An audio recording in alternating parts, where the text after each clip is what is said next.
नमस्कार मित्रांनो. शोध उद्योजकतेचा म्हणजेच डिस्कव्हरी ऑफ एंटरप्रेन्योरशिप या टॉक शोमध्ये तुमच्या सगळ्यांचं स्वागत आहे.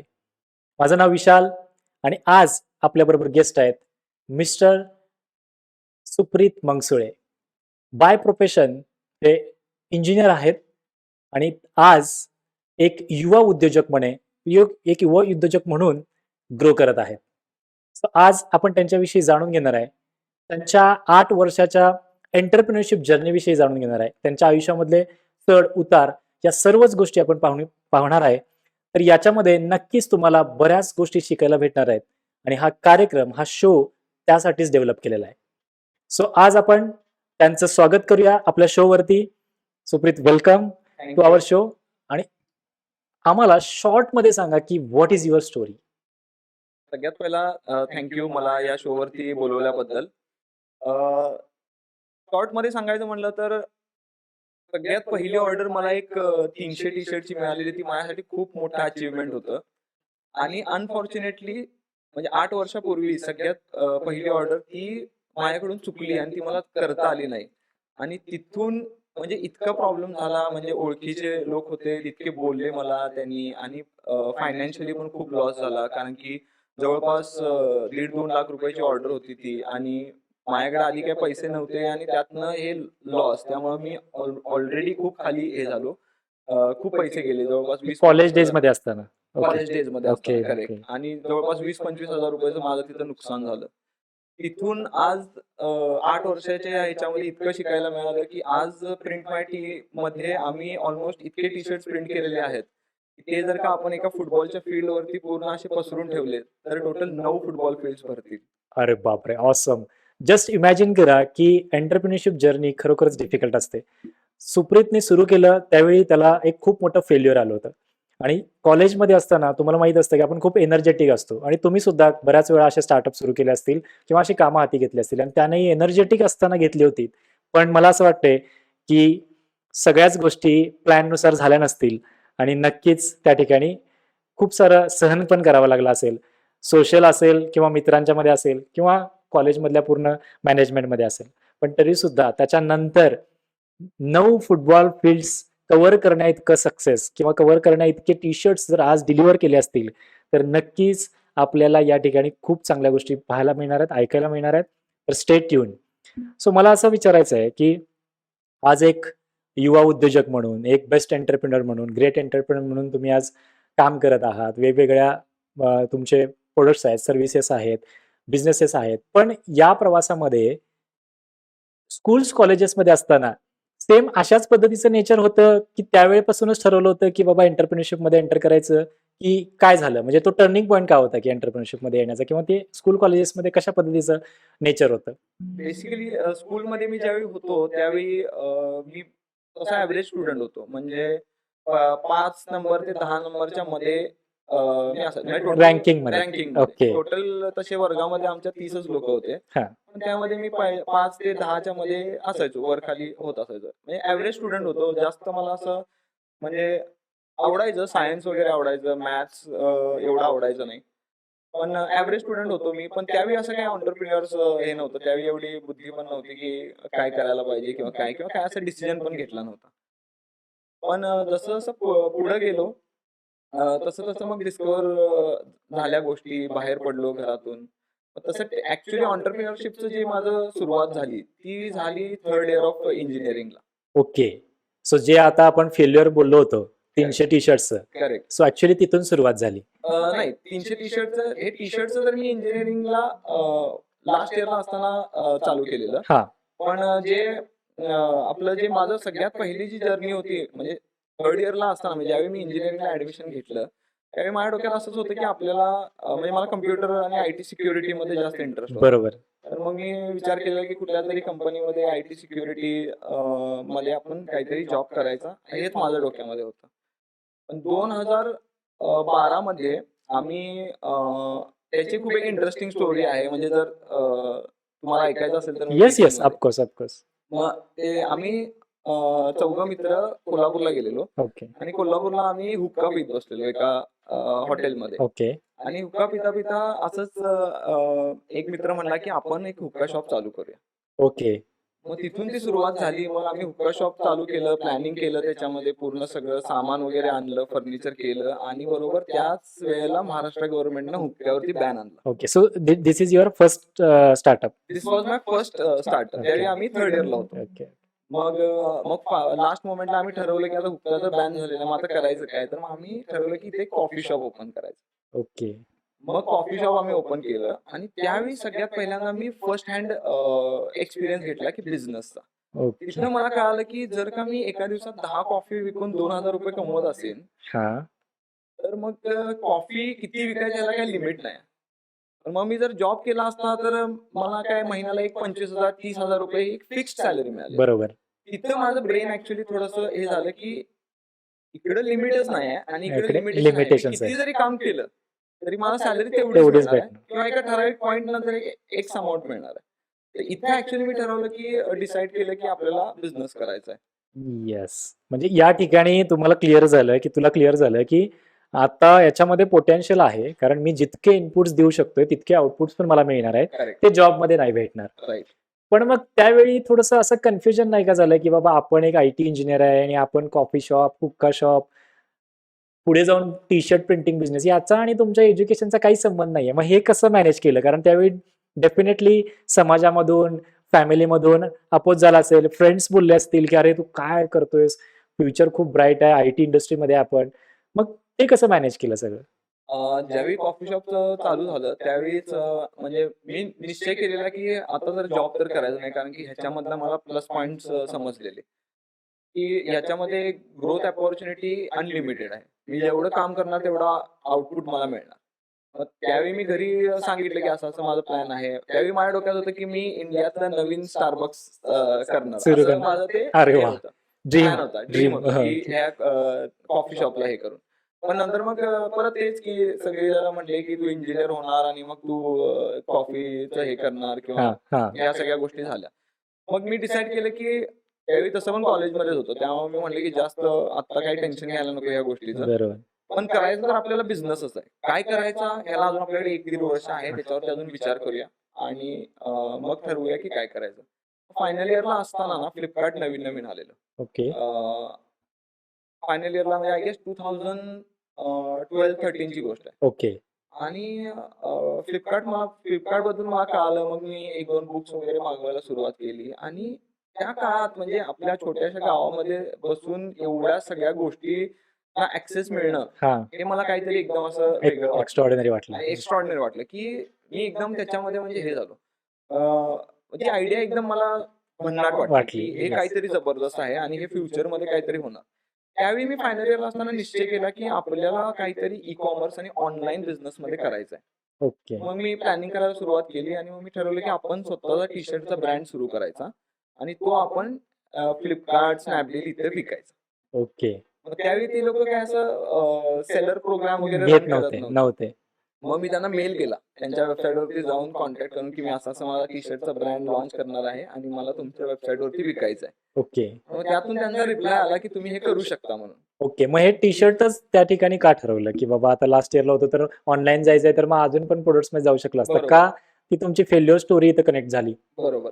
आणि टी-शर्टचं कसं आहे, टी-शर्टचं आधी पण केलं होतं आणि ते याची स्टोरी म्हणजे काय आहे की टी-शर्टच का केलं, मी ऍक्च्युली एक बुक वाचलं होतं वरुण अग्रवालचं, ओके. हाऊ आय ब्रेव्ड अनु आंटी अँड को फाउंडेड अ $1 मिलियन कंपनी. ओके.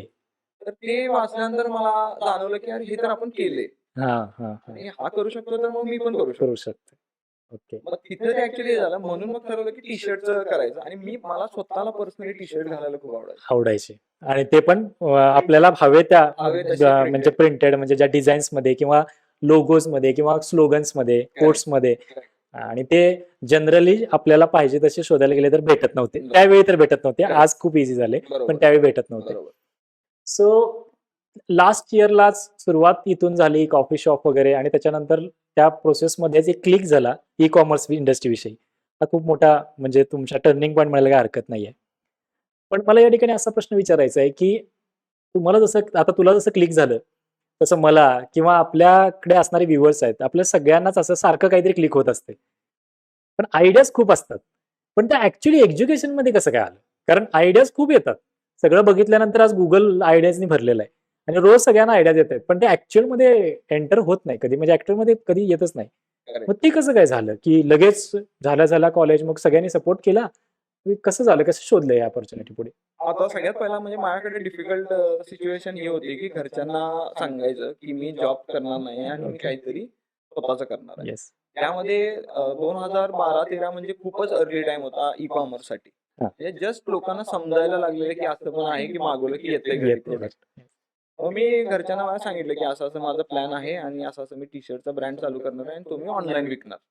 माझी स्वतःची वेबसाईट बनवणार मी, त्याच्यावरती पण विकणार आणि फ्लिपकार्ट आणि स्नॅपडील वरती विकणार. त्यावेळी अजून अमेझॉन आलं आलं नव्हतं नव्हतं. इंडियामध्ये. हा. मग घरचे म्हणले की तू एक मागवतोयस ऑनलाईन, अशी किती लोक मागवणार आहेत? हा. हा. ते काय एवढं याच्यामध्ये एवढं future नाहीये. फ्युचर नाही हा. दिसत. पण मला त्यावेळी ते आधीच असं एक जाणवलेलं की कारण मी आधीपासून इंटरनेट पण वापरायचो आणि मला माहित होतं की हे एक दिवशी खूप मोठं होणार, हे मला 2013लाच असं आतून इंट्युशन आलेलं. येस. त्यावेळी मी ठरवलं की आपल्याला काय करायचं ते ई कॉमर्स मध्येच करायचं. बरोबर. सो त्यावेळी फायनल झालं होतं की बाबा आता येस ई कॉमर्स मध्ये करायचं आहे. येस. त्यावेळी असं काही होतं का की आता जे नवीन जस्ट एक यंग मुलं जी जस्ट एंटरप्रिनरशिप मध्ये एंटर करतायत, खूप चांगली गोष्ट आहे की तुझ्यासारखंच आज कॉलेजमध्येच खूप स्टार्टअप सुरू होत आहेत. बरोबर. पण प्रॉब्लेम काय होतोय की आज एक स्टार्टअप सुरू होते, थोडंसं फेल्युअर आलं की परत स्टार्टअप चेंज होते, परत स्टार्टअप चेंज होते आणि ते फक्त स्टार्टअप ह्याच फेजमध्ये राहत आहेत, ऍक्च्युअली एक्झिक्युशन करून पुढे येत नाही बिझनेस. आता इथून जे आपलं पहिलं होतं की पहिलं टी शर्ट फेल्युअर, त्यानंतर कॉफी शॉप वगैरे, आणि नंतर आता आपण आयडिया एक्झिक्युशनला येतोय की आपलं फायनल झालं ई कॉमर्स मध्ये. मग ह्यामध्ये काय तुझ्यात काय युनिक होतं की जे तू फॉलो केलंस आणि जे आता लोक फॉलो करत नाहीत, मुलं फॉलो करत नाहीत? काय होतं याच्यामध्ये? तू डिस्ट्रॅक्ट नाही झालास का? तुला असं वाटलं नाही की ई कॉमर्स ठीक आहे, ई कॉमर्स बरोबर मी जसं कॉफी शॉप टाकलं तसं चायनीज सेंटर पण टाकतो, आता क्लोथिंग शॉप पण टाकतो, मार्केटमध्ये खूप चालू आहेत, मी अजून काहीतरी वेगळं काहीतरी करतो, म्हणजे रिलेटेड टू फूड असेल किंवा असं? तसं नाही वाटलं का की हे पण करतो, हे पण करतो, हे पण करतो, असं नाही वाटलं का? नाही, म्हणजे आता बेसिकली सगळ्यात पहिला मी सांगतो की प्रॉब्लेम काय होतो आजच्या येस. जनरेशनचा, येस. येस. की लोकांना ना सक्सेस लगेच पाहिजे. मग ते एक गोष्ट पकडतात, त्यामध्ये थोडा वेळ ट्राय करतात, मग ती फेल झाली की एकदम वेगळी काहीतरी नवीन गोष्ट पकडतात. मग ते नाही झालं की एकदम तिसरी काहीतरी नवीन गोष्ट पकडतात. ह्याच्यामध्ये प्रॉब्लेम काय होतोय की प्रत्येक ह्याच्यामध्ये प्रत्येक बिझनेस आयडियामध्ये ज्यावेळी तुम्ही एक्झिक्यूट करता त्यावेळी तुम्ही प्रत्येक बिझनेस आयडियामध्ये लेवल 1लाच राहता. हे केलं, एक एक बिझनेस आयडिया ट्राय केली त्यामध्ये लेवल 1, दुसरी ट्राय केली त्यामध्ये लेवल 1, पण तसं होत नाही. ओके. मी पर्टिक्युलरली जर बघायचं म्हटलं ना, तर मी ज्यावेळीपासून सुरुवात केलेली म्हणजे अपार्ट फ्रॉम कॉफी शॉप, कारण की टी शर्टच्या आधी कॉफी शॉप झालेलं. बरोबर. ते झाल्यानंतर मग ज्यावेळी मी ठरवलं की टी शर्ट मध्ये आपल्याला उतरायचं, त्यावेळी ते टी शर्टचं चालू झालं आणि त्यावेळीपासून आजपर्यंत मी टी शर्ट बिझनेस सोडून दुसरं काही वरती बिझनेसेस केलेले नाही. म्हणजे बिझनेसेस केले मी भरपूर वेगवेगळे, हा. म्हणजे भरपूर काय काय केलं, त्याच्यामध्ये पण फेलियर आलं. पण आपण नवीन ऑन्टरप्रिनर असताना मला पण होतं, आपल्याला असं वाटत असतं की मी ऑन्टरप्रिनर आहे आणि मी काहीही करू शकतो. मी काही करू शकतो आणि माझे सगळे भरपूर कंपनीज पाहिजे. हा. ग्रुप ऑफ कंपनीज पाहिजेत आपल्या, असं हा, आपल्याला मग- वाटत असतं. मग या ठिकाणी आता अगदी थोडक्यात त्यांनी काय करायला पाहिजे? सगळ्यात इम्पॉर्टंट काय आहे की नॅरो डाऊन करायला पाहिजे की एका आयडियावरती, आणि त्या एका आयडियाला तुम्ही ऑलमोस्ट 2 ते 3 वर्ष तरी द्यायला पाहिजे. 3 इयर्स द्यायला पाहिजेत. ओके. 3 years आणि म्हणजे त्या 3 normally इयर्स मध्ये काय काय करायला पाहिजे? मेजर म्हणजे काय शिकायला पाहिजे त्यांनी स्टार्टिंगच्या? सगळ्यात सगळ्यात इम्पॉर्टंट जी गोष्ट आहे, ज्यावेळी एखादा बिझनेस चालू होतो त्याच्यामध्ये नॉर्मली लोक काय करतात की फ्रेंड्स आणि फॅमिलीजला वगैरे अप्रोच करतात, Yes, yes. पण that is the wrong way. Okay. कारण की ते तुमचा आयडियल कस्टमर नाहीये आणि ते तुम्हाला चांगलंच म्हणणार किंवा तुम्हाला ते प्रॉपरली क्रिटिसाइज करणार नाही किंवा काय चुकतंय किंवा काय बरोबर आहे. तर सगळ्यात पहिली स्टेप ही आहे की फ्रेंड्स आणि फॅमिलीला आयडिया एकतर शेअर करायची नाही, येस. कारण की एकतर ते तुम्हाला डिमोटिवेट डिमोटिवेट करणार की याच्यामध्ये स्कोप याच्यामध्ये नाहीये scope किंवा नाहीये किंवा हे पॉसिबल नाही आहे, कारण की त्यांच्यासाठी ते इम्पॉसिबलच वाटतंय. बरोबर. जर तुम्ही अशा कितीतरी आयडियाज, चांगले आयडियाज मेलेत कारण की लोकांनी चुकीच्या माणसांच्याकडून ऍडवाइस घेतले. हेच जर एखादी तुमच्याकडं हा, तर पहिला म्हणजे काय की ऍडवाइस, Advice. राईट ऍडवाइस तुम्ही Right. राईट पर्सन कडनं घेतली Correct. पाहिजे, correct related to your business idea. Business correct. Yes. हे सगळ्यात इम्पॉर्टंट आहे. दुसरी गोष्ट म्हणजे की नुसतं आयडियानं काय होत नाही. येस. सगळेजण म्हणतात की माझ्याकडे $1 मिलियन आयडिया आहे, $1 मिलियन आयडिया, बट आयडिया त्याच वेळी $1 मिलियन होते ज्यावेळी ती $1 मिलियन कमवते, कमवते. आणि त्याच्यासाठी एक्झिक्युशन इम्पॉर्टंट आहे. लोकांना असं वाटतं की पैसे पाहिजेत आपल्याकडे भरपूर चालू करायसाठी, पण असं नाही आहे. तुम्ही चालू करा, तुम्ही छोट्या छोट्या तुमचं जे काही कॉन्सेप्ट असेल ती एकदम बेसिक लेवलला इम्प्लिमेंट करा आणि चेक करा की काय ट्रॅक्शन मिळते का, कोण तुमचे कस्टमर्स आहेत का, किंवा काय प्रॉब्लेम येतोय का, किंवा मॅक्सिमम आयडियाज आपल्याला ज्या भेटतात ना, ह्या आपल्या इंडिव्हिज्युअल एक्सपिरियन्स मधून भेटतात. ओके. सो या ठिकाणी असं म्हणायचं का, की ॲक्चुअल मध्ये पोहायचं असेल तर पाण्यात उतरून बघा. करेक्ट. मग त्याच्यामध्ये असं पण करू शकतोय का, की थोडंसं त्या बिझनेसच्या रिलेटेड आपण जॉब वगैरे पण केलं तर चांगलं आहे का दॅट इज नॉट गुड? आता ह्याच्यावरती आता मी सांगतो, याच्यावरती माझे मामा होते, ते व्हाईस प्रेसिडेंट होते किर्लोस्कर ब्रदर्सचे. ओके. तर त्यांनी मला एक खूप चांगली ऍडवाइस दिलेली, पण मी ती ऐकली नाही. ती ह्या सेम संदर्भात होती. ते मला म्हणत होते की सुप्रीत, तू 3 वर्ष जॉब कर, कंपनीमध्ये जा, बघ कसं कसं असते, आणि मग त्यांच्या पैशावरती तू एक्सपेरिमेंट कर, म्हणजे हां, हां, समजून घे. हां, हां, हां, स्वतःचे पैसे घालून शिकू नकोस. मी त्यांचं ऐकलं नाही ते, ओके. आणि मी स्वतःच केलं. त्यामुळे मे बी मला थोडाफार डिले डिले झाला असेल. पण रिग्रेट करत नाही मी ती गोष्ट, पण पण आज ती गोष्ट त्यांना व्ह्युअर्सना आपण सांगू इच्छितो, की येस, या पद्धतीने जायला पण काही हरकत या नाही. पद्धतीने जायला पण हरकत नाही, की तुम्ही एखादी इंटर्नशिप करू शकता कॉलेजमध्ये असतानाच. एखाद्या कंपनीला अप्रोच करू शकता, की आम्ही तुमच्यासोबत फ्रीमध्ये काम करायला तयार आहे. मी Yes. माझ्या सर्व्हिसेस तुम्हाला फ्रीमध्ये देतो, आणि त्यांच्याकडून शिकून घ्या, की ऍक्च्युअल मध्ये एक्झॅक्ट कंपनी कशी वर्क होते, आणि तिथून Yes. तो ग्राउंड एक्सपिरियन्स घ्या. म्हणजे जरी तुम्ही इंजिनिअरिंग संपल्यानंतर जरी चालू केलं, तर तुम्हाला एक बेसिक एक्सपिरियन्स असेल, की हे कंपनी ऑर्गनायझेशन कशी असते, स्ट्रक्चर कसं असतं, काम कसं होतं, या सगळ्या गोष्टी येस. तिथे शिकता येतात.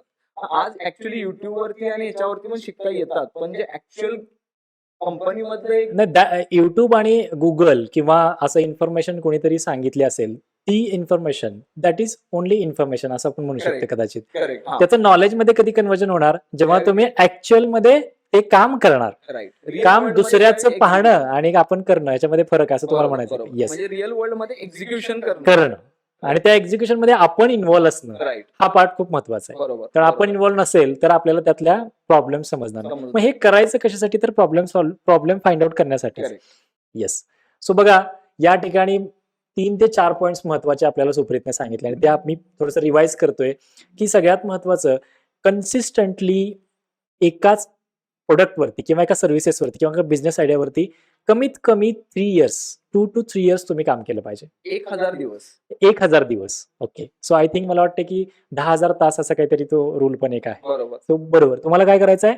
कमीत कमी 3 वर्ष म्हणजे 1000 दिवस तरी तुम्हाला त्या बिझनेस आयडियावरती काम करायचं आहे. तर ही खूप महत्वाची गोष्ट आहे. दुसरा गोष्ट आपण असं बोललो की ज्या बिझनेसमध्ये तुम्हाला एंटर करायचं आहे, ती बिझनेस आयडिया पहिल्यांदा सॉरी त्याच बिझनेसचा किंवा एंटरप्रेन्योरशिपचा ज्याला गंध आहे अशाच व्यक्तीला आणि तो मोटिवेट करणारा असला पाहिजे, ना की डिमोटिवेट करणार, त्याच्याशी शेअर केली पाहिजे. So have an good mentor, की तुमच्याकडे एक चांगला मेंटॉर असला पाहिजे. तो मेंटॉर शोधा. बरोबर. तिसरी गोष्ट आपण अशी डिस्कस केली ती म्हणजे मला वाटतं की तुम्ही त्या आयडियाज वरती ऍक्च्युअल मध्ये काम केलं पाहिजे. तर तुम्ही त्या ठिकाणी काम कसं करू शकताय? तुम्ही डायरेक्ट बिझनेस करून तुम्ही डायरेक्ट जॉब करून काम करू शकताय. बरोबर?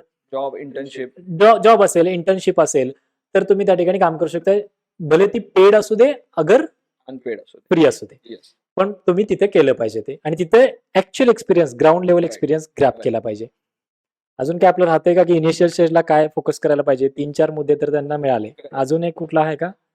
भरपूर लोक काय करतात, की त्यांना एखादी आयडिया आली ना, तर ती स्वतःकडेच ठेवतात. त्यांना असं वाटतं अच्छा. की आपली आयडिया कोणतरी चोरेल. पण तसं होत नाही ऍक्च्युली. अच्छा. ह्याच्यामध्ये ना उलट आहे. तुमच्याकडे एखादी आयडिया आली ना, तर ती तुम्ही मॅक्सिमम लोकांना सांगितली पाहिजे. कारण की जेवढं तुम्ही सांगणार तेवढी लोक त्याच्यावरती काउंटर करणार, त्याला क्रिटिसाइज करणार, आणि तुम्ही ती idea over the period of time त्याला अजून म्हणजे काय म्हणतात, तिला हे चांगलं करण्यामध्ये एक प्रयत्न करणार. करेक्ट, त्याला अजून त्या तुम्ही modify मॉडिफाय अजून चांगली करू शकता फीडबॅक घेऊन. फीडबॅक घेऊन. येस. तर आणि कसं आहे, आयडिया सगळ्यांच्याकडे येतात. दिवसाला हजारो लोकांना 10,000 आयडिया येतात. म्हणजे तुम्ही जो विचार केलाय हा सेम विचार 100% कुणी 10,000 लोकांनी अजून केला असणार या जगामध्ये. पण it all boils down to one thing, की तुम्ही ती आयडिया एक्झिक्यूट कशी करता. येस. राईट. मी माझी प्रिंट मायटीची आयडिया कम्प्लिटली जरी तुम्हाला सांगितली, तरी सुद्धा माझं जे 8 वर्षाचं स्पेसिफिक नॉलेज आहे त्या पर्टिक्युलर टी शर्ट प्रिंटिंगच्या बद्दलचं, ते फक्त मीच त्या पद्धतीने एक्झिक्यूट करू शकतो, रादर दॅन समबडी एल्स. जरी मी डिटेल मध्ये जरी एक्सप्लेन करून सांगितली आयडिया, तरी सुद्धा ते तरी सुद्धा त्या पद्धतीने समोरच्या व्यक्तीला नाही जमणार. नाही जमणार. म्हणजे या ठिकाणी तुम्हाला तुमचे जे हँड्स आहेत ते वेट करावेच लागतील. म्हणजे तुम्हाला ऍक्च्युअल मध्ये पाण्यात उतरावंच लागेल स्विमिंग करायचं असेल तर. तशाच पद्धतीने तुम्हाला बिझनेस हे करूनच बघावं लागेल असं तुला म्हणायचं. Yes, yes. सो इनिशियल स्टेजला काय करायला पाहिजे हे आपण सुप्रीतच्या जर्नीवरनं समजून घेतलेलं आहे. आता आपण थोडंसं पुढच्या स्टेजला जाऊया. ह्या स्टेजमध्ये असताना असं काही असं कधी वाटलं का, की बाबा ह्या स्टेजमध्ये आपण आहे तर क्विट करावं? म्हणजे इनिशियल स्टेजला. कारण इनिशियल स्टेजला काय असतं, सगळ्यात मोठा प्रॉब्लेम असतो तो म्हणजे आपण जेव्हा कॉलेज एज्युकेशन होतं, तेव्हा सगळे एक्सपेक्ट करत असतात, की you should become a financial free. कमी वेळामध्ये तुम्ही फायनान्शियल फ्री झालं पाहिजे आणि सगळ्यांचं ह्याच गोष्टीकडे लक्ष असतं बरोबर. आणि आपला पण तोच प्रॉब्लेम असतो आणि बिझनेस रन करायचं म्हणजे एक्सपेन्सेस असतात. तर त्यावेळी तू कसं मॅनेज केलं ते एक्सपेन्सेस, सॅलरी नाही, जॉब नाही, मग फंड रेज कुठून केला किंवा कसं मॅनेज केलं ते? इनिशियली तर काय लगेच पैसे भेटले नसतील. नाही, नाही. आता इनिशियली म्हणजे ज्यावेळी मी सुरुवात केली त्यावेळी मला घरच्यांच्याकडून थोडंफार कॅपिटल मिळालेलं. त्यातून मी सुरुवात केली. बट काही पण जे आपल्याला असं सहजासहजी मिळतं ना, ते आपल्याकडे जास्त दिवस टिकत नाही. ओके. माझ्याकडे एक्सपिरियन्स नव्हता कुठल्याही गोष्टीचा किंवा बिझनेसचा किंवा काही सुद्धा नाही. मी इंजिनियर झालो आणि इंजिनिअरिंग नंतर मी डायरेक्टली बिझनेसमध्ये एंटर उतरलो. केलं. मी ठरवलं की जे काय आहे ते आपण स्वतःच करायचं डायरेक्ट. म्हणजे त्यावेळी कुठला कॉन्फिडन्स होता माझ्याकडे मला माहित नाही. म्हणजे अच्छा. आज जर मी ठरवलं असतं की तसं करायचं, तर तर आज माझ्याकडून ते झालं झालं नसतं. नसतं. येस. आणि तो इग्नोरन्स म्हणता येईल किंवा काय माहित नाही. पण त्यावेळी तो एक वेगळाच कॉन्फिडन्स होता थोडंसं तेव्हा. आपण जेव्हा यंग असतो तेव्हा रक्त राइट, सळसळत असतं. तर राइट, कदाचित राइट. ते असू तेच शकतं. तेच होतं येस. आणि त्यावेळी मी उतरलो त्यामध्ये. त्यानंतर भरपूर प्रॉब्लेम्स आले. म्हणजे असं भरपूर वेळा झालं की माझे पैसे संपले सगळे. हां. पण माझं एक आहे की कंप्लेन नाही करायची. कारण की जर आपण हे ठरवलेलं आहे, हे करायचं आहे आणि हा आपला डिसिजन आहे स्वतःचा, तर मग आपण रडू नाही शकत. नाही. कारण की जी लोकं रडतात ना, असं झालं माझ्यासोबत, तसं झालं, त्यांना कोणाला मदत करू वाटत नाही. हां. कोण जर येऊन सारखं कंप्लेन करत असेल, तर तर त्या त्या लोकांना लोकांना हेल्प मिळत नाही. हेल्प मिळत नाही. पण धडपडणाऱ्या पण व्यक्तीला धडपडणाऱ्या व्यक्तीला डेफिनेटली हेल्प हेल्प मिळते. मिळते. येस. आणि बेसिकली कसं होतं, की ऑर्डर्स जसं मी चालू केलेलं ऑनलाईन हे करायला लोकांना कळालेलं, की हा टी-शर्टच्या ऑर्डर्स वगैरे करतो. मग लोकं मला 1 टी-शर्ट, 2 टी-शर्ट, 5 टी-शर्ट, 10 टी-शर्ट अशा ऑर्डर देत होते. द्यायचे. तिथून थोडाफार बेसिकली एक रेव्हेन्यू येत गेला आणि ते चालू झालं. पण माझ्या वडिलांचं ह्याच्यामध्ये भरपूर हे होतं. म्हणजे येस. त्यांचा सपोर्ट मला असल्यामुळे ना, मी मे बी त्या एजमध्ये किंवा जे काही जरी फायनान्शियली एखादी डिप्स आले असतील हां. तर त्या मॅनेज केल्या तू. बरोबर, येस. बरोबर. पण या स्टेजमध्ये अजून एक महत्त्वाची गोष्ट आपण समजून घेऊ शकतो, की बिझनेसच्या दृष्टिकोनातून आपल्याला भांडवल जे आपण म्हणतो किंवा फंड रेझिंग हा विषय पण खूप महत्त्वाचा असतो. जेव्हा कॅश क्रंच येते, तेव्हा बरेच प्रॉब्लेम्स येतात. पण सुप्रीतनं त्यांच्या वडिलांकडून जरी पैसे घेतले असतील, तर याचा अर्थ असा नाहीये, की त्याचे वडील होते म्हणून देणारच, असं नसतं. बऱ्याच लोकांचे वडील आहेत, की जे असून सुद्धा पैसे देत नाहीयेत. तर ह्याच्यातला फरक मला तुम्हाला काय सांगायचा आहे, की याच्यातला हा फरक आम्हाला सांगायचा नाहीये तुम्हाला, की नात्यांचा फरक आहे. फरक हा आहे, जो तडपडणारा असतो, त्याच्यावरती लोकं ट्रस्ट ठेवतात आणि सुप्रीतचं त्याच्या वडिलांनी त्याची धडपड, त्याचं असणारं पॅशन हे बघितलं होतं आणि म्हणून त्यांनी त्याच्यावरती पैसे लावले, कारण त्यांनी ते इन्व्हेस्ट केले होते आपल्या मुलावरती. सो याच्या ठिकाणी असं नाहीये, की तुम्ही म्हणाल, की बाबा फॅमिली सपोर्ट आहे म्हणून सक्सेसफुल झाला. इट्स नॉट लाइक दॅट, की हा विषय असा आहे, की त्यांना त्याची धडपड दिसत होती म्हणून ते त्याच्यावरती इन्व्हेस्ट करायला तयार झाले होते. कारण त्यांना माहीत होतं, की आज मी 1,00,000 लावले तर 10,00,000 कमवू शकतोय हा, पण मला आज त्याला 1,00,000 दिले पाहिजेत. सो हा त्या ठिकाणी डिफरन्स मला दिसून येतोय. करेक्ट. सो या ठिकाणी तुम्हालाही ते समजून घ्यायचं आहे, की जेव्हा तुम्ही बिझनेस स्टार्ट केला त्याच ठिकाणी काय लक्षात घ्यायला पाहिजे आपण बघितलं.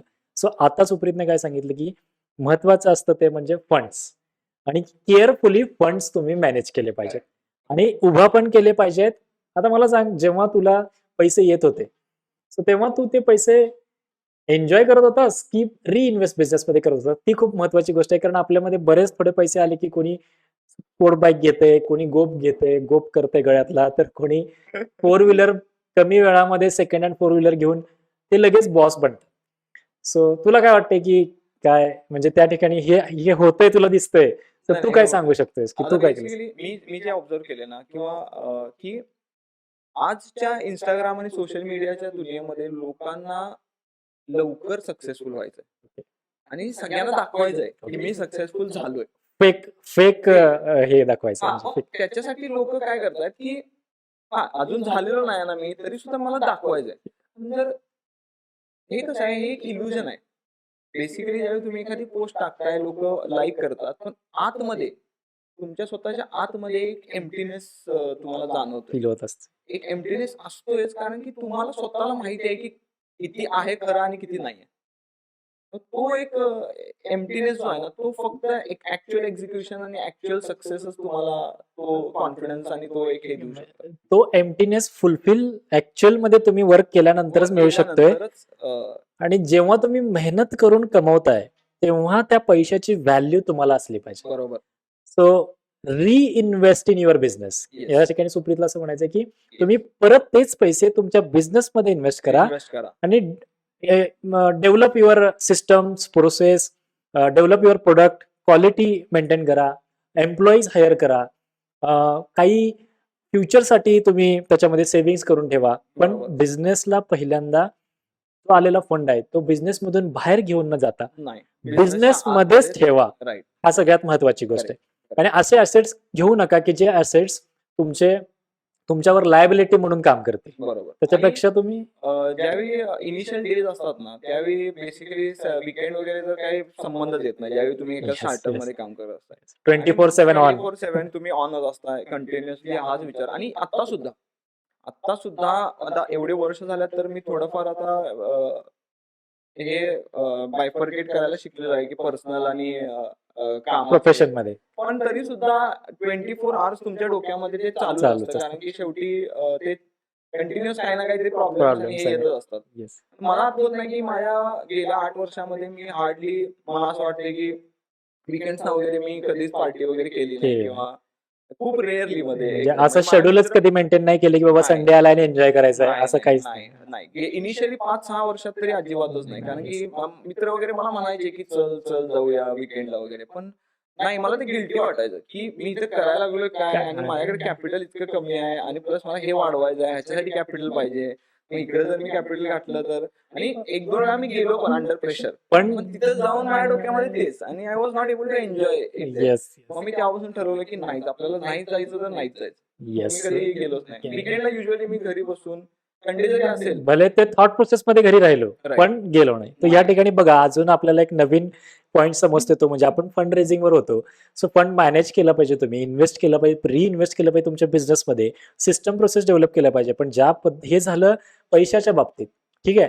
हे माझं मटेरियलिस्टिक थिंग बद्दल आपण बोललो. पण रिअल इन्व्हेस्टमेंट जे सुप्रीतनं सांगितलं की त्याला म्हणायचं आहे की तुमच्याकडे जो टाइम आहे तो सुद्धा खूप प्रेशियस आहे. कारण तुम्ही जर तुमच्या गोलकडे घेऊन जाणाऱ्या गोष्टी जर तुम्ही येत असतील तुमच्या समोर, तर तुम्ही डायरेक्ट त्याला निग्लेक्ट केलं पाहिजे, डिलीट केलं पाहिजे. मग ती लोक असू द्यात, प्रसंग असू द्यात, वस्तू असू दे, सिच्युएशन असू दे किंवा थॉट्स असू द्यात. बरोबर. तुम्ही ते जे तुमच्या गोलकडे घेऊन जात नाही आहेत, तर त्यांना तुम्ही तुमच्या आयुष्यातून ऍटलीस्ट सुरुवातीचे 4 ते 5 वर्ष 4 ते 5 तरी. येस. की आयडियाला ॲटो मध्ये आणत नाही Right. तोपर्यंत. आणि एकदा तुम्ही ते 4 ते 5 वर्ष करायला सक्सेसफुल झाला ना, तर ती ऑटोमॅटिकली तुमची सवयच बनते, आणि ते Yes. वीकेंड वाला हे म्हणजे तुमचे मला एक कोट आहे की असं मी नेहमी म्हणत असतो की तुम्ही सवयी घडवा, सवयी तुम्हाला घडवतील. बरोबर. सो एक्झॅक्टली तसं होणार या ठिकाणी. तसंच होतं. Great great.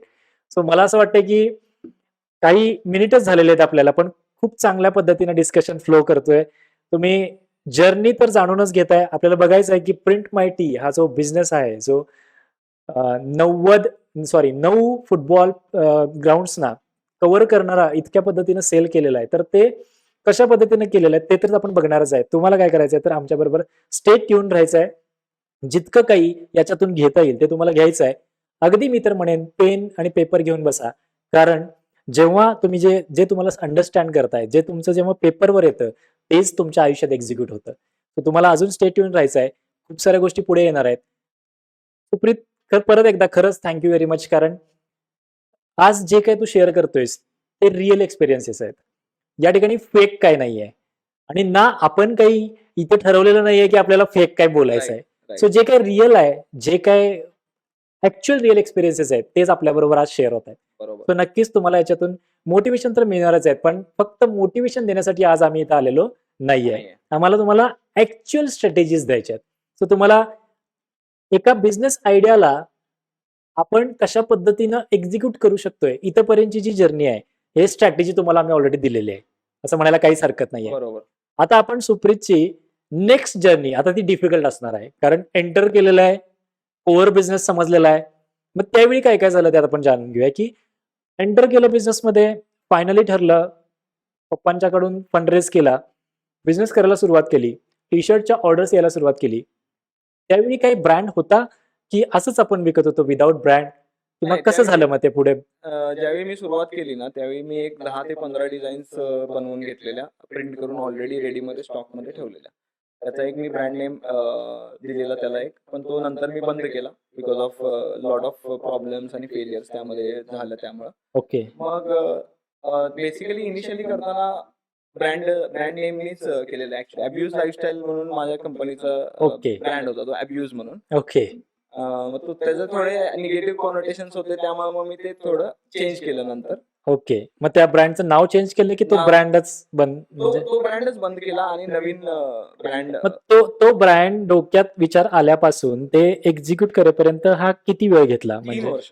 अरे 3 वर्ष मी बापरे! त्याच ह्याच्यावरती 3 काम वर्ष त्याच्यावरती वर्ष. काम केलं Yes. आणि नंतर तो नंतर मग ब्रँड क्लोज करावा लागला. क्लोज नाही केला ऍक्च्युली, रिब्रँडिंग केलं त्याचं मी. अच्छा, म्हणजे बघा, की तो त्याच म्हणजे कदाचित नावावरून काहीतरी अंडरस्टँड झाला असेल. नावावरून अंडरस्टँडिंग झालं, परत एक्झिक्युशन करताना आधी काही माहिती नव्हतं, जास्त इन्फॉर्मेशन नव्हती, नॉलेज नव्हतं ई कॉमर्स बद्दलचं. म्हणजे ई कॉमर्स मध्ये एंटर केली, टी शर्ट प्रिंटिंग बिझनेस सुरू झाला. त्यावेळीचा जो पहिला ब्रँड होता तो म्हणजे अब्यूज, पुढे काय? Abuse lifestyle. Abuse lifestyle. So ते कसं काय, म्हणजे अब्यूज लाईफस्टाईल घेण्याच्या पाठीमाग Actually काय त्याचं काय आयडिया नाव- होती का? एक तर ना मी गुगलवरती सर्च करत होतो की काय आपल्याला नाव द्यायचं आहे की वगैरे वगैरे. मग कोरावरती वगैरे असे कोरा का कुठलं मला आठवत नाही, पण एक सजेशन साइट्स होते, आन्सर जिथं मिळतात तिथं. तर असे भरपूर नावांची लिस्ट होते, brand names for T shirt असं मी सर्च केलेलं. त्यामध्ये सगळ्या गोष्टी बघितल्या आणि खाली तिथं रिपोर्ट अब्यूज म्हणून एक होतं. मग माझ्या डोक्यात आलं की अब्यूज थोडंसं वाईल्ड, थोडंसं रॉ आणि ट्रिकी आहे, की जो Tricky आहे. लगेच लक्षात राहू शकतो आणि लोकांच्या. दुसरं अजून काय होतं माझ्या डोक्यामध्ये की ए आणि बी आहे, ABUSE. त्यामुळे जर का आपण फ्लिपकार्ट वरती वगैरे लिस्टिंग केलं तर ते brands रँकिंग मध्ये एक आहे. नंबरला येईल. हे बेसिक हे होतं, पण अच्छा, अच्छा. नाही, इट्स ओके. पण त्यावेळी महत्वाचं, की तुला लक्षात कसं आलं, की बाबा म्हणजे तू असंही टी शर्ट प्रिंट करून देऊ शकला असतास.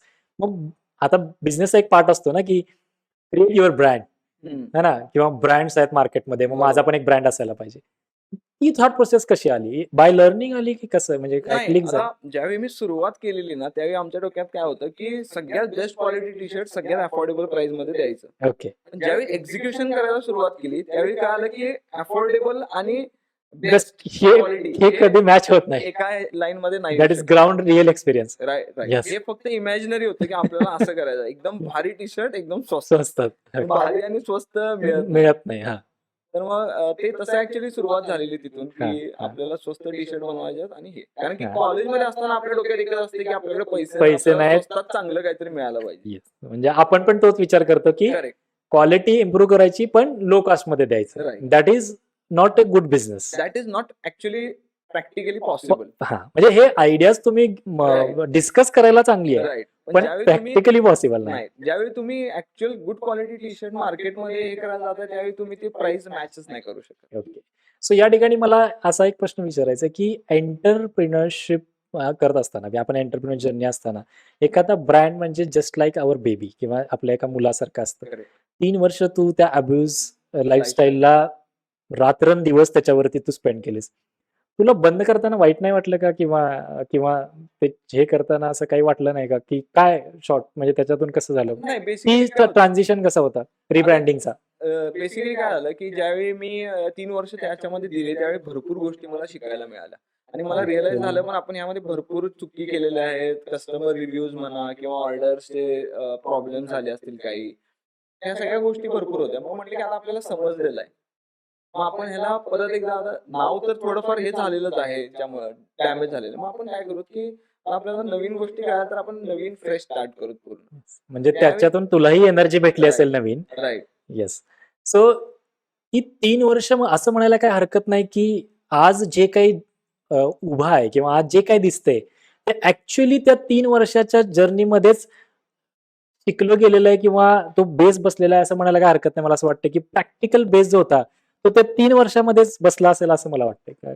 करेक्ट. प्रॅक्टिकल आता बेसिकली कसं आहे, इन शॉर्ट मध्ये जर का टोटल प्रिंट मार्केटिंगची जर्नी सांगायची म्हणली तर सगळ्यात पहिल्यांदा अब्यूज लाईफस्टाईल आलं. हा. अब्यूज लाईफस्टाईल मध्ये 3 वर्ष मी काम केलं. त्याच्यामध्ये भरपूर चुका झाल्या. त्यामध्ये मला पूर्ण ई कॉमर्स बिझनेस समजला. साईड बाय साईड लोक मला कस्टम टी शर्टच्या ऑर्डर्स पण देत होत्या. तर हे माझं साईडला चालूच होतं. Plus I was selling online सगळे सिंगल जे माझे डिझाईन्स होते ते. त्यानंतर रिब्रँडिंग केलं. रिब्रँडिंग करून अनऑफिशियल क्लोथिंग चालू केलं. पण ह्या दोन्हीच्या मध्ये पण ना ज्यावेळी 1 वर्ष झालं त्यावेळी मी प्रिंट माय टी म्हणून एक क्राऊड फंडिंगची वेबसाईट चालू केलेली. अच्छा. ती म्हणजे 1 हा एक वर्ष नवीन कन्सेप्ट आहे. करेक्ट. तर क्राऊड फंडिंग काय असते थोडंसं एक थोडक्यात एक 2-3 राईट. ओळीमध्ये? तर क्राऊड फंडिंग म्हणजे बेसिकली काय असतं, की एखादा डिझायनर येतो, तो त्याचा प्रोडक्ट किंवा त्याची डिझाईन वेबसाईटवरती लाईव्ह करतो आणि तो एक टार्गेट ठरवतो, की एवढे टी शर्ट मला विकायचे आहेत, की 10 टी शर्ट मला विकायचे आहेत. क्राऊड फंडिंग कंपनी काय करते आणि तो मार्केट करतो त्याचा. मग क्राऊड फंडिंग कंपनी काय करते, की ते टी शर्ट ज्यावेळी 10 लोक ते बाय करतात, त्यावेळी ती कंपनी ते टी शर्ट बनवते आणि लोकांना शिप करते आणि त्यातनं मग प्रॉफिट ते त्या डिझायनरला मिळतं. तर हे बेसिक कॉन्सेप्ट होता. पण 2014 ची गोष्ट आहे. त्यावेळी लोक सीओडी शिवाय ऑर्डर करत कॅश नव्हते. ऑन डिलिव्हरी शिवाय Correct. ऑर्डर करत नव्हते. आणि क्राऊड फंडिंग मध्ये तुम्हाला आधी पैसे द्यावे लागतात before the product is even ready. Brand, product किंवा त्या एंटरप्रेन्योरवरती Right. विश्वास ठेवून त्यांनी इन्व्हेस्ट करायचे असतात बरोबर. ऍक्च्युअली. आणि that is also fund raising, just like fund kind of fund रेझिंगच. रेझिंग. फक्त तुम्ही एक प्रोडक्ट विकत घेता. ऑलरेडी प्रोडक्ट म्हणजे डायरेक्ट पैसे देण्यापेक्षा तुम्ही त्यांना प्रोडक्ट विकत घ्यायचा, बरोबर. प्रोडक्ट एक्सचेंज करायचा, राईट. पण प्री ऑर्डर करायची प्री ऑर्डर करायची. बिफोर मॅन्युफॅक्चरिंग किंवा बिफोर हे असं. Before Yes. मॅन्युफॅक्चर. सो या ठिकाणी थोडंसं आपण तुमच्यासाठी आहे की जर तुम्हाला असं वाटत असेल की तुमच्याकडे प्रोडक्ट आहे, एखादी सर्व्हिस आहे किंवा ऍक्च्युली हे प्रोडक्टसाठीच काम करते, सर्व्हिससाठी नाही ना. सर्व्हिससाठी. Yes. प्रोडक्ट. सो तुम्हाला मॅन्युफॅक्चरिंग मध्ये असाल, एखादा इनोव्हेटिव्ह प्रोडक्ट तुम्ही डेव्हलप केला असेल तर क्राऊड फंडिंगच्या बऱ्याच वेबसाईट असतील. येस. सो आम्ही सुद्धा तुम्हाला डिस्क्रिप्शन मध्ये लिंक देऊ. सगळ्यात मेन त्यातली जी फेमस वेबसाईट आहे ती म्हणजे kickstarter.com. येस, तर www.kickstarter.com सुद्धा तुम्ही चेक करू शकता. आणि त्याचबरोबर अजून देखील वेबसाईट्स आहेत, त्या सुद्धा आम्ही तुम्हाला डिस्क्रिप्शन मध्ये देऊ. तुम्हाला काय करायचं आहे की त्याचं थोडंसं प्रायमरी इन्फॉर्मेशन घ्यायची आणि त्या ठिकाणी तुमचा जो काही प्रोडक्ट असेल प्रायमरी स्टेजवरती असू शकतोय. एखादा पायलट प्रोडक्ट तुम्ही बनवला असेल तर तो तुम्ही त्या ठिकाणी लिस्ट करू शकता आणि त्या ठिकाणी क्राऊड कडून एक फंड रेज करू शकता आणि तुमच्या बिझनेसला किक स्टार्ट मिळेल.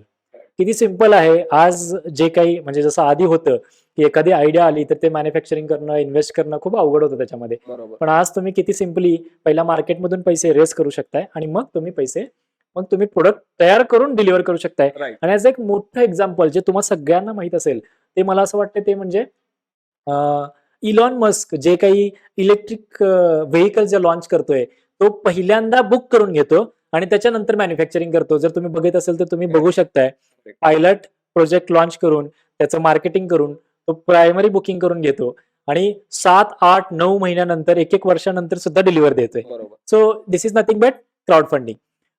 पण हे करत असताना आता आपण 3-4 वर्ष झाली बरोबर. हा, क्राऊड फंडिंगला होतो आपण. हा. मग क्राऊड फंडिंग केल्यानंतर पुढे काय क्राऊड झालं? फंडिंग केलं. 1 वर्ष ते चालवलं मी स्टार्टअप. पण मग त्याच्यामध्ये समजलं मला लिटरली की लोक अजून इंडियन मार्केट अजून तयार नाही. त्यावेळी तयार नव्हतं. त्यावेळी तयार नव्हतं या क्राऊड फंडिंग साठी. मग ते बंद केलं मी आणि मग परत ते अनऑफिशियल क्लोथिंगला अब्यूज लाईफस्टाईलला अनऑफिशियल क्लोथिंगला रिब्रँडिंग करून चालू केलं. ओके. मग हे चालू असतानाच ना म्हणजे काय व्हायचं, मी कस्टम टी शर्ट प्रिंट करायचो आणि त्यातनं जे पैसे यायचे ते मी अनऑफिशियल Clothingला घालायचो. करायचो, मार्केटिंगला घालायचो, फेसबुक मार्केटिंग वगैरे, आणि त्यातून मग रेव्हेन्यू जनरेट व्हायचा. मग असं भरपूर झालं आणि मग एक पॉईंट आल्यानंतर मला लक्षात आलं की यार यातनं ग्रोथ होत नाही किंवा काहीतरी आहे जे मिसिंग आहे आणि होत नाही. आणि इथे माझा कस्टम प्रिंटिंगचा रेफरन्स हे ऑटोमॅटिकली बिझनेस वाढतो, ह्या स्ट्रीम लाईन मध्ये वाढतोय राईट. आणि तिकडे थोडंसं लोड होतं म्हणजे Load होतं. निगेटिव्ह मध्ये जातं. निगेटिव्ह मध्ये जाते आणि टेक्निकली जे पैसे मी कमवत होतो ते मी सगळे तिकडे टाकत होतो. मग मला एकदम एक दिवशी असं क्लिक झालं की काय चालू आहे हे. हा. म्हणजे जे चालत नाहीये मी त्याला प्रेशर देऊन चालवायचा प्रयत्न करतोय आणि जे ऑब्विस अपॉर्च्युनिटी आहे माझ्यासमोर तिकडे फोकस नाही. तिकडे फोकसच नाही. मग मी डिसाईड केलं की आपण हे सगळं पूर्ण शटडाऊन करूया. तो माझ्यासाठी सगळ्यात मेन होता कारण की 6 वर्ष मी त्या गोष्टीला दिली. एक स्वतःचा ब्रँड करायचाच आहे आणि तो लॉन्चच करायचा आहे आणि अफोर्डेबल प्राइस मध्ये द्यायचा आहे. याच्यासाठी 6 वर्ष. 6 वर्ष दिली. पण बाकीच्या पण स्ट्रीमलाईन चालू होत्या जसं की आपण कस्टम प्रिंटिंगचं घेत Custom होतो, मग printing चालूच सिंगल होतं. सिंगल ऑर्डर्स असू देत किंवा बल्क ऑर्डर्स असू नाही, देत. सिंगल ऑर्डर्स त्यावेळी करत नव्हतो, कारण की म्हणजे ते खूप डिफिकल्ट होतं मॅनेज करायचं अच्छा, सिंगल ऑर्डर्स त्यावेळी लॉजिस्टिक वगैरे परवडत खूप नव्हतं. पण प्रॉब्लेम आता करताय, आता पण करतोय. त्यावेळी बल्क ऑर्डर्स मध्ये होतं. येस, बल्क आणि ऑर्डर म्हणजे मिनिमम 10 पीस हा, पण त्यावेळी त्यातून चांगला रेव्हेन्यू पण येत होता. येस येत होतं. हा, पण माझं लक्षच नव्हतं, माझा पर्स्पेक्टिव्हच नव्हता त्या गोष्टीकडे. ते मी फक्त असं म्हणत होतो की येतंय हा, आणि मी करतोय, कारण की माझा पूर्ण फोकस ह्याच्यावरतीच होता हा, हा. आणि जे चालत नव्हतं ऍक्च्युली. येस. सो या ठिकाणी मी एक असं थोडस एक म्हणजे माझा पर्स्पेक्टिव्ह मला कसं दिसतं हे मी बघतोय, ते बरोबर आहे का आपण फक्त चेक करूया. तू बघ त्याचे कसं दिसतंय ते. मी काय म्हणतो की आपल्याकडे एक दोन गोष्टी असतात, एक भावनांक असतो आणि बुद्ध्यांक असतो. सो भावनांक हा काम करतो म्हणजे आपला इमोशनली कनेक्टेड असतो आपण, आणि ते Correct. आपल्या हृदयाशी कनेक्टेड असतात भावनांक म्हणजे. राईट. आणि बुद्ध्यांक म्हणजे आपण मेंदू वापर करून आपलं लॉजिकल माइंड वापर करून व्हॉट इज राईट आणि रॉंग आपण डिसिजन घेत असतो. बरोबर. सो मला कदाचित असं म्हणायला काही हरकत नाही की जो मी म्हणतो इमोशनल डिसिजन मध्ये अडकला होता unofficial clothing, correct. Your brand, Correct. आणि ऍक्च्युअली जो चांगला परफॉर्म करत होता लॉजिकली तो तो त्याच्याकडे लक्ष नव्हतं. राईट. हा, तो कुठेतरी इमोशन्स आणि लॉजिक ह्याच्यामध्ये कॉन्फ्लिक्ट चालू झाला होता. Yes yes. येस. आणि सो असं सगळ्याच बिझनेसमॅनच्या लाईफ मध्ये होऊ शकते. हो, सो त्यांना काय हो. सांगू शकेल की आता तू बेसिकली तू तो हार्ड डिसिजन कसं घेतलास आणि काय केलं ते जरा फक्त त्यांना सांगायचं. आता बेसिकली ज्यावेळी मी अनऑफिशियल क्लोदिंग एवढी वर्ष मी त्यामध्ये इन्व्हेस्ट केलेली आणि एवढं त्यामध्ये पैसे इन्व्हेस्ट केलेले, प्लस सगळ्यात मेन प्रॉब्लेम, मला सगळ्यात मेन भीती काय वाटत होती की आता लोक काय म्हणणार. म्हणजे एवढी वर्ष ह्यानं केलं आणि बंद करून बंद टाकलं. केलं आता. अच्छा, म्हणजे लोकांची पण भीती. ती एक भीती होती मनामध्ये हा, हा. की आता एवढे वर्ष केलं, अजून काही झालेलं पण नाही आहे, प्लस बंद पण बंद करायचं पण आहे. करायचंय. एक ते एक होतं, आणि नंतर social pressure. Social pressure kind of. आणि तुझं पर्सनल काय होतं आतमध्ये, काय चालू होतं? माझं आतमध्ये एक इमोशनल हे होतं की आता एवढं वर्ष केलेलं आहे, एवढं म्हणजे एवढं आपण blood blood sweat and tears घालवलं, पूर्ण, बंद आणि कसं मग हे करायचं? बंद कसं करायचं वगैरे.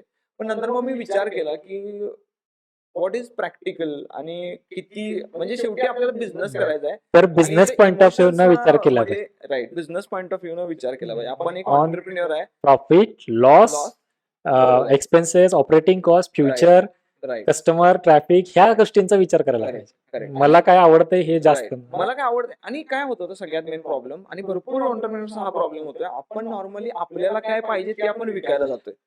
हे सगळ्यात मेन चुकतंय. आणि अनऑफिशियल क्लोथिंग बद्दल माझं तेच झालं की मला जे पाहिजे होतं ते मी विकायचा प्रयत्न करत होतो, येस येस येस. पण ते सगळ्यात मेन चुकलं. तो ऑपरेट रनिंग मध्ये हा एक लर्निंग लेसन आहे की प्रत्येक वेळी इमोशनली विचार करण्यापेक्षा अगदी लास्ट स्टेपला जर तुम्ही स्टक झाला असेल तर त्यावेळी थोडासा तुमचा बुद्ध्यांक वापरून, लॉजिकल माइंड वापरून, बिझनेसच्या दृष्टिकोनातून विचार करून डिसिजन घ्या. राईट. सो हा पहिला मुद्दा Right. की प्रत्येक वेळी इमोशनल होऊ नका. राईट. आणि विचार करत असताना बिझनेसच्या दृष्टिकोनातून, आणि बिझनेसमध्ये एकच आहे ते म्हणजे प्रॉफिट शेअरिंग आणि service. Right. Service for customer. Right. आणि सर्व्हिस हा तुमच्या आयुष्यामध्ये कधी येणार, जेव्हा तुम्ही लोकांना जे पाहिजे ते तुम्ही देणार.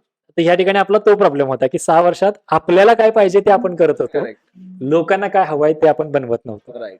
येस. सो आज देखील आमचं देखील तुम्हाला इथे एक्झाम्पल आपण सांगू शकतो की आज जो आम्ही व्हिडिओ बनवतोय ऍक्च्युली तो सुप्रीतला प्रमोट करण्यासाठीचा व्हिडिओ नाहीये किंवा शोध उद्योजकतेचा कार्यक्रम करण्यासाठीचा उद्देश नाही, म्हणजे त्याचा हेच नाहीये. तुम्हाला याच्यातून काय लर्निंग भेटणार आहे? कदाचित याच्यातून एक जरी एंटरप्रेन्योर घडला तरी सुद्धा आज आम्ही जे काही 1 तास जे सेशन करणार आहे त्याचं अगदी काय म्हणतात त्याला, म्हणजे तो सफल झाला असं म्हणायला काहीच हरकत बरोबर. नाहीये. मला एक पॉईंट याच्यामध्ये ऍड करायचा आहे की म्हणजे 2013ला ज्यावेळी मी सुरुवात केली, ई कॉमर्स एकदम नवीन गोष्ट होती, आणि आज म्हणजे एवढी वर्ष त्यामध्ये म्हणजे मी जसा ग्रो झालोय त्याच्या सोबतच ई कॉमर्स पण ग्रो झालेला आहे. म्हणजे मी स्वतः माझ्या डोळ्याने बघितलंय. ई कॉमर्स ग्रो होताना बघितलंय, कारण की अजून मला आठवतंय ज्यावेळी मी फ्लिपकार्ट वरती लिस्टिंग केलेलं माझ्या टी शर्टचं, त्यावेळी 50,000 टी शर्ट होते फक्त फ्लिपकार्टच्या टी शर्ट कॅटेगरीमध्ये, अरे आणि आज नाही म्हणलं तर ते 50 लाखच्या वरती लिस्टिंग असतील. बरोबर. म्हणजे तर अगदी ही इनिशियल जी स्टेज पासून इनिशियल ग्रोथ स्टेज पासून मी एकदम बघितलेलं आहे. आणि मला आता असं वाटतं की जर मला कोणतरी सांगणार असतं त्यावेळी, तर मे बी मला इतका वेळ लागला नसता, किंवा मी ज्या चुका केल्या त्या मी केल्या नसत्या. मग माझा मेन उद्देश आज इथे शो वरती येण्याचं पण हेच आहे की एंटरप्रेन्योरशिप एक लोनली गेम आहे. कोण नसते तुमच्या आजूबाजूला. बरोबर, तुला पण अगदी बरोबर, माहिती आहे. अगदी बरोबर, अगदी बरोबर. त्यामुळे आज आपण जर का एका लेवलला पोहोचलोय तर आपलं कर्तव्य बनतंय की आपण खालती कोणाला तरी एकाला हात देऊन वरती घ्यावं. घेतलं पाहिजे. मेन मोटो हे सगळं बोलायचं किंवा हे सगळं करायचं एवढंच नाही. हे एकच आहे की आम्हाला सांगायला कोण नव्हतं. हा, तर आज आपण कसं तरी करून बनलेलो आहे. तर आपण दुसऱ्याला असं कोणाला वाटू नये की बाबा आपल्याला कोण सांगणार नाही. आणि आज आपल्याकडे हा प्लॅटफॉर्म आहे, YouTube आहे, इंटरनेट आहे. तर आपण हे घेतलं डेफिनेटली पाहिजे. घेतलं येस. पाहिजे. सो या ठिकाणी तुम्हाला दिसेल की मला तर माहितीच आहे, पण मला तुमच्याबरोबर शेअर करायला आवडेल की सुप्रीत एक एंटरप्रेन्योर म्हणून तर डेव्हलप झालेलेच आहे, ग्रोथ केलेली आहे, सक्सेस मिळवलेला आहे आणि अजूनही पुढे मिळवतोय. पण यामध्ये कुठेतरी एक थॉट प्रोसेस आहे की समाजासाठी मला काहीतरी केलं पाहिजे आणि मी कुठे करू शकतोय, तर मी ज्या गोष्टीमध्ये चुका केलेल्या आहेत, ज्या गोष्टीमध्ये मला एक्सपिरियन्स आहे, तो मला लोकांपर्यंत पोहोचवायचा आहे. आणि हे आमचं प्रायर डिस्कशनमध्ये झालं होतं आणि म्हणून तर मी आज आपल्या टॉक शोवरती सुप्रीतला बोलवलंय, कारण त्याची जेन्युइनिटी आहे की त्याला असं वाटतंय की माझ्या मिस्टेक्समधून समोरच्या लोकांनी शिकावं, त्यांनी ते मिस्टेक्स करू नये आणि त्यांनी देखील आमच्याबरोबर पुढे यावं आणि त्यांनी देखील डेव्हलप व्हावं, चांगले बिझनेसेस डेव्हलप करावे, प्रॉफिट्स कमवावे आणि त्यांची लाईफ सुद्धा चेंज करावी. सो हे तळमळीची त्याच्याकडून एक आहे, तळमळ आहे त्याच्याकडे ती, म्हणून तर आज तुमच्यापर्यंत ते सगळ्या गोष्टी पोहोचवते. सो सुप्रीत, मला या ठिकाणी परत एकदा आपल्या बिझनेसकडे वळायला आवडेल की आम्ही बिझनेसेस सुरू केले, त्याच्यामध्ये केल्यानंतर पण रिब्रँडिंगच्या पण गोष्टी समजल्या. इमोशनली विचार नाही करायचा, कधी-कधी लॉजिकली पण विचार करायचा, बॅलन्स शीट चेक करायच्या करेक्ट. बिझनेसेसमध्ये. सो हे खूप महत्वाचं आहे. आता हे समजलं, आम्ही हे पण करतोय. आता मला सांग की या ठिकाणी मला 2 पैलू दिसतायत तुझ्या बिझनेसमध्ये. T-shirt printing, this is your core product. ठीक आहे. पण टी-शर्ट प्रिंटिंग मी माझ्या घरी किंवा माझ्या इथे एक शॉपमध्ये मशिनरी आणलीत. टी-शर्ट प्रिंट करतोय आणि विकतोय मी. बरोबर. काय बिझनेस झाला. बरोबर. पण तू स्केल कसा केलास? आणि स्केल करण्यात मला असं वाटतं की कुठेतरी ई-कॉमर्स इंडस्ट्री तुझ्या म्हणजे सपोर्टला आली का? किंवा मग ती कधी इंट्रोड्यूस झाली किंवा तुला कसं म्हणजे पहिल्यापासून तुला रिअलाईज झालं होतं, तू बोलला होतास. बरोबर. पण तू तिला कधी का पहिल्यापासूनच घेतलंस? नाही, नाही. हे कस्टम प्रिंटिंग मध्ये ई-कॉमर्स मी आणलंच नव्हतं आणि मग ते ह्या 2 कसं मॅच झालं? आता हां. बेसिकली की नाही मला आणायचं होतं ते. हां. पण माझ्याकडे तेवढं नॉलेज नव्हतं की ते मी कसं त्याला इंटिग्रेट करणार. पण पण नक्कीच मी म्हणेन की जे 6 वर्ष मी अनऑफिशियल क्लोथिंग मध्ये घालवले, हां. त्याचा मला डेफिनेटली इथे उपयोग झाला. आता ह्याला ई-कॉमर्स म्हणजे टी-शर्ट प्रिंटिंग बिझनेस करणारे भरपूर लोक आहेत. हां. मग प्रिंट मायटीकडे काय आम्ही जायचं. हां. Basically Print mighty t-shirt printing company नाही. Okay. Print Mighty is a technology company. आम्ही तुम्हाला टूल्स देतोय. ते टूल्स तुम्ही वापरून you can easily create even one t-shirt. एक टी-शर्ट जरी तुम्हाला प्रिंट करायचा असेल आणि तुमच्याकडे काही डिझाईन स्किल्स पण नाहीत किंवा बाबा मला Adobe इलस्ट्रेटर किंवा कोरल ड्रॉ काही वापरता येत नाही. हां. कारण की आज इंडस्ट्रीमध्ये तुम्हाला एखादं टी-शर्ट प्रिंट करायचं असेल तर लोक म्हणजे तुम्हाला कस्टमर स्वतः एक टी-शर्ट प्रिंट करू शकतात. तुमच्या डिझाइन बनवू शकतात असं म्हणायचं आहे. शकतात. येस. ओके. ते कसं मग काय होणार? बेसिकली डिरेक्टली तुम्हाला तुमच्या प्रिंट मायटीच्या वेबसाईट वरती गेला की तिथे तुम्हाला एक डायरेक्ट डिझाईन स्टुडिओ भेटेल. त्या डिझाईन स्टुडिओ वरती आम्ही एकदम सिम्पल टेक्स्ट ऍड करायचा असेल तुम्हाला प्रोडक्ट वरती किंवा भरपूर 3000 पेक्षा जास्त क्लिप आर्ट्स आहेत त्याच्यावरती. तुम्ही डिरेक्टली सर्च करू शकता तुम्हाला काय डिझाईन हवी आहे ते. टेम्पलेट्स रेडीमेड दिलेले आहेत. Basically drag and drop solution आहे. ज्याच्याने तुम्ही डिझाईन तिथेच करून डिरेक्टली तुम्ही टी-शर्ट एक टी-शर्ट जरी असेल तुमचा सिंगल तर तो तुम्ही ऑर्डर करू शकता. बेसिकली सांगायचा मुद्दा हाच आहे की print mighty T-shirt print company नसून आम्ही एक टूल प्रोव्हाइड केलेला आहे ज्याच्यामध्ये तुम्हाला टी-शर्ट प्रिंटिंग करून घेणं सोपं झालेलं आहे आज. Okay, okay. सो या ठिकाणी आपल्याला दिसतंय की साध्या पद्धतीनं टी-शर्ट्स प्रिंट करणं आपल्या बॅकयार्डमध्ये असेल, शॉपमध्ये असेल. तुम्हाला टी-शर्ट प्रिंटिंग बिझनेस जेव्हा समजतो, तेव्हा तुमच्यासमोर हेच दिसतं की 4 मशिनरी आहेत, लोकं प्रिंट करतायत आणि ऑर्डर्स पाठवतायत शॉप्समध्ये आणि शॉप्समधून रिटेल केला जातो. हेच तुमच्यासमोर चित्र दिसत असणार आहे. पण असं नाहीये. याच्यामध्ये सुप्रीतने एक इनोव्हेशन केलेलं आहे. www.printmighty.in वरती जायचं आहे तुम्हाला. त्याची डिस्क्रिप्शनमध्ये लिंक दिली जाईल किंवा वरती सुद्धा तुम्हाला लिंक भेटेल आय बटनमध्ये. त्या ठिकाणी तुम्हाला काय करायचं आहे की जाऊन चेक करायचं आहे की तुम्ही स्वतः त्या ठिकाणी टी-शर्ट कस्टमाइज करू शकताय. म्हणजे तुम्हाला पाहिजे तो टी-शर्ट तुम्ही सिलेक्ट करू शकता आणि त्याच्यावरती तुम्हाला पाहिजे ती डिझाइन, पाहिजे त्या शेपमध्ये, लोगोमध्ये, कलरमध्ये तुम्ही तयार करू शकताय आणि ऑर्डर प्लेस करू शकताय. 3 ते 4 दिवसामध्ये तुमच्या घरी तुमची ऑर्डर डिलिव्हर केली जाईल. सो हे इनोव्हेशन आहे प्रिंट Correct. मायटीकडून. सो आता आपण प्रिंट मायटीकडे परत येणार आहे, पण मला परत पाठीमागे घेऊन जायचंय थोडंसं, कारण आपल्या लोकांना इंटरेस्ट आहे ट्रॅडिशनल बिझनेस आणि online industry, e-commerce business. So याच्यामध्ये खूप डिफरन्स आहे बरोबर. किंवा त्यावेळी पण होता, ज्यावेळी तुम्ही एंटर केलं त्यावेळी. बरोबर. पण मग त्यावेळी याच्यामध्ये एंटर करायला भीती नाही का वाटली? किंवा ट्रॅडिशनल बिझनेस इतका भारी आहे, इथं काही जास्त रिस्क नाही आहे, पण इकडे काय सांगता येत नाहीये, माहिती नाहीये, इंडस्ट्री कधी ग्रो होणार माहिती नाहीये, किंवा टेक्नॉलॉजी खूप आहे, टेक्निकल सिस्टम्स खूप आहेत, सिस्टम सोर्सेस खूप आहेत, त्याचे एक्सपेन्सेस पण आहेत. मग तितका रेव्हेन्यू येणार का? हे सगळ्या गोष्टींमध्ये किंवा मॅन पॉवर लागेल वगैरे. मग हे कसं बॅलन्स केलं, की ट्रॅडिशनलला पण बिझनेस सुरू ठेवला आणि परत ऑनलाईनला पण आलो? कारण हे प्रत्येकाच्या आता तरी खूप सगळ्यांच्या लाईफमध्ये, एंटरप्रिनरशिपच्या लाईफमध्ये ड्रास्टिकली चेंज झालाय बिकॉज ऑफ कोरोना, हे आपल्याला माहिती आहे. करेक्ट. आणि त्यांना आता ट्रॅडिशनल वरनं जे काही मार्केट मूव्ह होते, मग ऑनलाईन कडे असेल, ई कॉमर्स कडे असेल, Right. किंवा कस्टमरच्या बाईंग बिहेवियर्स चेंज होते, आणि ते आम्हाला आता पचत नाहीये. म्हणजे एंटरप्रिनरचा पचत नाहीये. Right. मी इतकी वर्षी केलंय आणि हे असंच चाललं पाहिजे. हम्म. मग ते कसं तू ऍक्सेप्ट, आणि ती मानसिकता आमच्या लोकांना पाहिजे की तू कसं निर्णय घेतलास आणि कसं लगेच चेंज केलंस? आता बेसिकली नाही, मी ज्यावेळी सुरुवात केलेली ना, त्यावेळी माझ्या डोक्यामध्ये रिटेलचा काय प्रश्नच नव्हता. प्रश्नच नव्हता. कारण की रिटेल हे जुनं होतं हे मला माहित होतं, आणि हे जे आलं हे माझ्यासाठी एकदम एक्साइटिंग होतं. आणि तेव्हा मी ठरवलं की मला आतून वाटलेलं होतं 100% मला माहित होतं की फ्युचर मध्ये हे मोठं होणारच. मला माहित नाही ते मला कसं वाटलं किंवा का वाटलं. अजून एक या ठिकाणी कनेक्ट करूया लगेच, म्हणजे ते कंटिन्यू होऊ दे, की टेक्नॉलॉजीमध्ये एंटर करण्यासाठीच प्रिंट मायटी बनवलं होतं, की प्रिंट मायटीचा जन्म कसा झाला? आता आम्हाला अनऑफिशियल क्लोथिंग पर्यंत समजलं, Correct. आणि तिथपर्यंत सुद्धा आपण थोडंफार ई कॉमर्स मध्ये आपण उतरलो होतो असं मला वाटतंय. नाही, unofficial calling was completely e commerce platform होता, म्हणजे आपण ई कॉमर्स मध्ये सुद्धा आता एंटर केलेली आहे. मी रिटेल मध्ये काही केलंच नाही आजपर्यंत. अच्छा, माझा जो म्हणजे- पण एक्सपर्टीज आहे तो स्वतःचाच प्रोडक्ट डेव्हलप करायचा आणि स्वतःच ऑनलाईन मधनं Right. विकायचा, आणि लॉजिस्टिक सुद्धा आपलंच. येस. सो अशा पद्धतीने अनऑफिशियल पर्यंत होतो आता. पण तुम्हाला आठवतंय का बघा, की आपण अनऑफिशियल पर्यंत होतो, ऑनलाईन होतो, आणि ऑनलाईन पण प्रोडक्ट विकत होतो. बरोबर. तो ऑनलाईन ई कॉमर्स मध्ये ऑलरेडी एंटर केलं होतं. राईट. मग प्रिंट मायटीचा जन्म कधी झाला आणि कसा झाला, आणि तो कधी घेतलं होतं, सुरू केलं होतं, डोक्यात कसं आलं किंवा काय?